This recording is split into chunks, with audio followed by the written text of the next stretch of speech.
Final account with adjustment. तो जहाँ तक फाइनल अकाउंट विद एडजस्टमेंट का सवाल है, आपको सबसे पहले दो चीज़ इसमें याद रखना बहुत ज़रूरी है। पहला ये कि अगर ट्रायल बैलेंस के अंदर कुछ आइटम्स दिए हुए हैं तो उसका वन फोल्ड ट्रीटमेंट होता है। वन फोल्ड ट्रीटमेंट बोलने से वो या फिर वो आइटम आपका ट्रेडिंग अकाउंट में जाएगा, या फिर वो प्रॉफिट एंड लॉस अकाउंट में जा सकता है, या फिर बैलेंस शीट में जाएगा। लेकिन ट्रायल बैलेंस के बाहर जो आइटम्स दिया हुआ है उसका टू फोल्ड इफेक्ट होता है। मोस्ट ऑफ द आइटम या फिर वो ट्रेडिंग अकाउंट और प्रॉफिट एंड लॉस अकाउंट में जाएगा, आइदर और, ठीक है। और उसका फाइनल जो होता है बैलेंस शीट में। तो पहला क्या है, या फिर वो ट्रेडिंग अकाउंट का ट्रेडिंग अकाउंट में जाएगा, या फिर प्रॉफिट एंड लॉस अकाउंट में जाएगा और बैलेंस शीट में जाएगा। कुछ आइटम्स ऐसे हैं जो कि सिर्फ ट्रेडिंग अकाउंट में जाएंगे और वो प्रॉफिट एंड लॉस अकाउंट में जाएंगे, ठीक है। तो जैसे goods withdrawn by the proprietor, good lost by fire. तो मैंने जो सोचा है कि सिर्फ चार चार आइटम को लेकर के हम लोग क्या करते हैं, एडजस्टमेंट करेंगे, किस तरह से क्या करना है, ठीक है। तो आज का जो हम लोग देखेंगे वो है outstanding expenses, prepaid expenses, accrued income और इनकम रिसीव्ड एडवांस। तो चलिए let's move to the PPT section. Welcome to the PPT section, final account with adjustment, ठीक है। फाइनल अकाउंट विद एडजस्टमेंट क्या होता है वो देखेंगे। सबसे पहले ये जान लीजिए कि एडजस्टमेंट, ट्रायल बैलेंस के बाहर जो आपको नीचे एडजस्टमेंट दिया रहता है उसका हमेशा टू फोल्ड इफेक्ट रहता है। ट्रायल बैलेंस के अंदर जो कुछ है उसका वन फोल्ड इफेक्ट रहता है। वो या फिर ट्रेडिंग अकाउंट में जाएगा, या फिर प्रॉफिट एंड लॉस अकाउंट में जाएगा, या फिर बैलेंस शीट के लायबिलिटी, या फिर बैलेंस शीट के एसेट में जाएगा, ठीक है। और ट्रायल बैलेंस के बाहर जो हुआ है उसको टू फोल्ड इफेक्ट करना है, ठीक है। तो चलिए देखते हैं what is the meaning of due. Due मतलब क्या, हिंदी में बोले तो उसको हम बाकी बोलते हैं। अकाउंट्स में ड्यू का चार मतलब है, उसका अलग अलग फॉर्म्स है। तो पहला फॉर्म क्या है, आउटस्टैंडिंग एक्सपेंसेस। आउटस्टैंडिंग एक्सपेंसेस मतलब क्या, हम लोगों ने ऑलरेडी खर्चा कर दिया है और उसका पेमेंट नहीं करा है, ठीक है। प्रीपेड एक्सपेंसेस मतलब क्या, हमने एडवांस में पेमेंट कर दिया है लेकिन उसका सर्विस अभी तक अवेल नहीं किया है। एक्रूड इनकम मतलब क्या, हम लोगों का कमाई हो चुका है बट हम लोगों के पास नहीं आया है। इनकम रिसीव्ड इन एडवांस का मतलब क्या, हमने एडवांस में कुछ पैसा रख लिया है और उतने का काम हम लोगों ने नहीं किया है। तो चलिए देखते हैं इसका अकाउंटिंग ट्रीटमेंट क्या होता है। पहला है आउटस्टैंडिंग एक्सपेंसेस। आउटस्टैंडिंग एक्सपेंसेस में देखिए, जैसे कि आपका पहला है कि हम एक एब्स्ट्रैक्ट लेते हैं ट्रायल बैलेंस से, ठीक है। ये कंप्लीट ट्रायल बैलेंस नहीं है, ट्रायल बैलेंस का एब्स्ट्रैक्ट है। तो सबसे पहले बोलता है क्या, रेंट है मिस्टर ब्लैक का, ये बुक्स ऑफ अकाउंट है। 31 दिसंबर में इनका अकाउंट क्लोज हो रहा है और 31 दिसंबर में इन्होंने ऑलरेडी रेंट पे कितने का करा है, 5000 का करा है। सैलरी कितना दिया, 10,000 दिया है। और ड्यू कितना है, वो एडजस्टमेंट में आपको ट्रायल बैलेंस के नीचे लिखा हुआ है, रेंट 1000 का और सैलरी 2000 का, ठीक है। चाहे हम पेमेंट करें या ना करें, अगर खर्चा किए हैं तो एक्रूअल बेसिस में हम क्या करेंगे, उसको हम इसी फाइनेंशियल ईयर में कंसिडर करेंगे। तो रेंट कितना है, 5000 है। एड आउटस्टैंडिंग कितना कर दिया, 1000 कर दिया। तो टोटल इसका कितना आया, 6000 आया। और सैलरी कितना है, 10,000 का। आउटस्टैंडिंग सैलरी कितने का, 2000 का। तो दोनों मिला करके कितना हो गया, 12,000। ये वन फोल्ड इफेक्ट हो गया। अब इसका सेकेंड फोल्ड जो इफेक्ट रहता है वो क्या रहता है, वो हमको बैलेंस शीट में शो करना है, ठीक है। हम लोगों ने अभी तक क्या है, जब बुक क्लोज कर रहे हैं तो हमने पेमेंट नहीं किया, पेमेंट करना है, तो हमारा लायबिलिटी हो गया। सैलरी हमारा, हमने किसी एम्प्लॉय से काम करवा लिया है और 2000 का सैलरी हमने उसको नहीं दिया है, तो वो भी हमको देना है, वो मेरा लायबिलिटी हो गया। तो हम इसको कहाँ पे लिखेंगे, लायबिलिटी साइड में लिखेंगे, ठीक है। नेक्स्ट एग्जाम्पल पे चलते हैं, व्हाट इज प्रीपेड एक्सपेंसेस।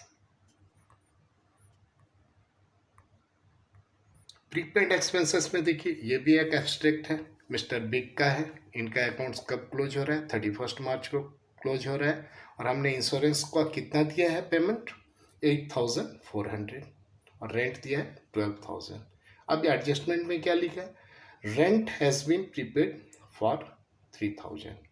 ठीक है, मतलब 8400 से 3000 जो है हमारे क्या है एडवांस में दिए।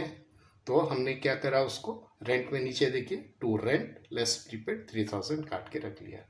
अब यहाँ पे बोल रहा है इंश्योरेंस है 8400 का। तो हमने इंश्योरेंस कब खरीदा, 30 जून को खरीदा, मतलब जुलाई से लेकर के मार्च तक का आपका कितना होता है 9 मंथ होता है। तो हम लोगों को यहाँ पे 9 मंथ का ही खर्चा दिखना है। तो ठीक है, तो यहाँ पे आपको क्या करना है कि 8400 डिवाइडेड बाई 12, ठीक, इंटू 3 कर लीजिए तो आपका 2100 आएगा। आप उसको 8100 से लेस कर दीजिए, जो बैलेंस आपका बचा है 6300 आप उसको उसमें लिख दीजिए। अब क्या है कि मेरे को नेक्स्ट 3 मंथ्स इंश्योरेंस के लिए कोई पैसा देने नहीं पड़ेगा और हम उसका सर्विस अवेल कर सकेंगे। ये मेरा एसेट है, तो हमने कहाँ पे लिखा है, एसेट साइड में लिख दिया है। रेंट का भी सिमिलरली वही फंडा आता है कि हमको नेक्स्ट 3000 तक का पेमेंट नहीं करना है इस कमिंग फाइनेंशियल ईयर में।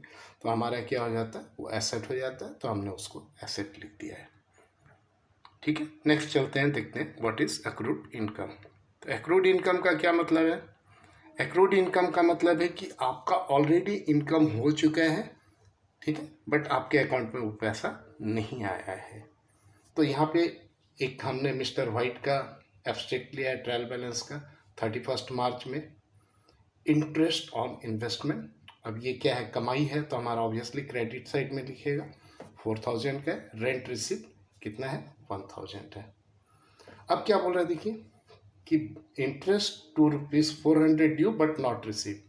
ठीक है, तो हम लोगों को क्या हुआ, इंटरेस्ट 400 मिलना है, मिला नहीं है, तो हमने क्या करा, टू बाई इंटरेस्ट जो 4000 मिला है प्लस 400 हमने क्या किया 4400 लिख दिया यहाँ पे। अब यहाँ पे क्या बोलता है कि rent per month is 200, 12 into 200 कितना होता है 2400 होता है। हमने एक्चुअल रिसीव कितना किया, 1000 रिसीव किया एंड 1400 हमारा ड्यू है, तो हमने उसको ऐड करके मेरा इनकम कितना होगा रेंट से 2400 होगा। अब चाहे वो 400 हो या 1400 हो, हम लोगों को मिला नहीं है, मिलना है, तो हमारा क्या होगा, वो एसेट है ऑब्वियसली। तो हमने क्या करा, देखिए एसेट में एक्रूड इंटरेस्ट 400 लिखा और एक्रूड रेंट कितना लिखा 1400 लिखा।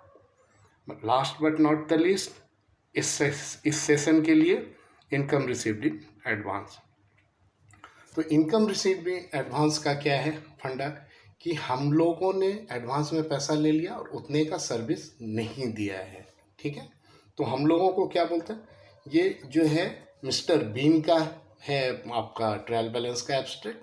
ठीक है, मिस्टर बीन का है और मिस्टर बीन का 31 मार्च में क्लोज हो रहा है अकाउंट। ठीक है, और अप्रेंटिस प्रीमियम जो है हमारा 2000 का मिला है और कमीशन मिला है 5000 का, जो कि मिला है उसमें। अब एडजस्टमेंट किया नीचे देखते हैं, apprentice premium receive for 2223 is 800 and commission has been receive in advance ₹1000। ठीक है, एकदम ट्रांसपेरेंट है, एकदम क्रिस्टल क्लियर है कि हमको 800 रुपीज़ ज़्यादा एडवांस में मिला है और कमीशन का 1000 रुपीज़ हमने ज़्यादा एडवांस में ले लिया है।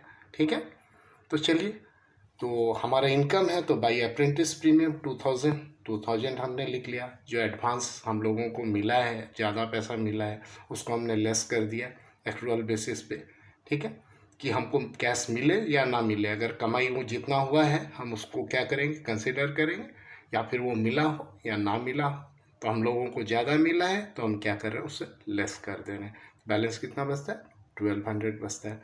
कमीशन हम लोगों को कितना टोटल मिला है 5000 और 1000 क्या है हमारा एडवांस है, तो हमने एडवांस भी काट दिया 4000। अब देखिए, ये जो अप्रेंटिस में 800 का हम लोगों को सर्विस देना है, ठीक है ना, तो 800 क्या होगा हमारा लाइबिलिटी है। तो हमने क्या करा, लाइबिलिटी साइड में इट्स अ मिस प्रिंटिंग, ठीक है। तो यहाँ पे अमाउंट में आपको 800 दिखना है, आई अपोलोजाइज, ठीक है। और कमीशन का कितना है, 1000 है, 1000 आप उसको वहाँ पे लिख लीजिए, ठीक है। तो नेक्स्ट हमारा जो सेशन होगा उसमें हम देखेंगे क्लोजिंग स्टॉक, डेप्रिसिएशन और आपका interest on capital and interest on drawing. Till that, thank you.